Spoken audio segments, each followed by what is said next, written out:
Assalomu alaykum. Meni ismim Muzaffar, familiyam Mirzaahmedov. O'zbekiston Respublikasining Farg'ona viloyatidan ishlashga kelganman. Bolgariyada ishni boshlaganimga mana deyarli 1 oy bo'ldi. Meni ish kunim yaxshi kayfiyatda boshlanadi. Ertalab kelaman, kollektiv bilan salomlashamiz, boshliqlardan kerakli topshiriqlarni olamiz va ishni boshlaymiz. Men Bolgariyaga kelgunimgacha O'zbekistonda nafaqadagi harbiyman. 2019-yilda harbiydan nafaqaga chiqqanman. Hamda uyda bekor turishni turgim kelmasdan chet elda ishlashga keldim. O'zim sayohatlarga qiziqaman. O'zim nafaqam yetadi O'zbekistonda, lekin shu sayohatlarga chiqish maqsadida, shu chetdagi hayotni ko'rish maqsadida chetlarga chiqib ishlagani keldim.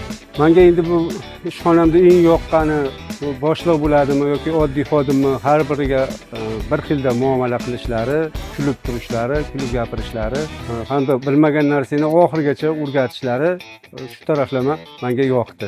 Endi albatta sog'inch yetmaydi. Uydagilarning mehri yetmaydi. Uydagilarni sog'inamiz shu.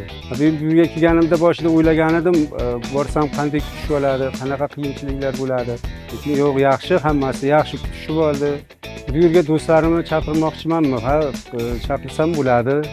Kelib ishlashsa bo'ladi, yaxshi joylar ekan. Menga eng yoqqan tomoni, shu Bolgariyadagi eng yoqqan tomoni odamlarning muomalasi, ob-havo, shu tomonlama menga Bolgariya yoqdi. Shu o'zimizning xalqimizga o'xshab ketar ekan. Hozircha 3 yillik shartnoma tuzganman. Shu 3 yil oxirigacha shu yerda ishlash niyatim bor. Qolganini endi vaqt ko'rsatadi.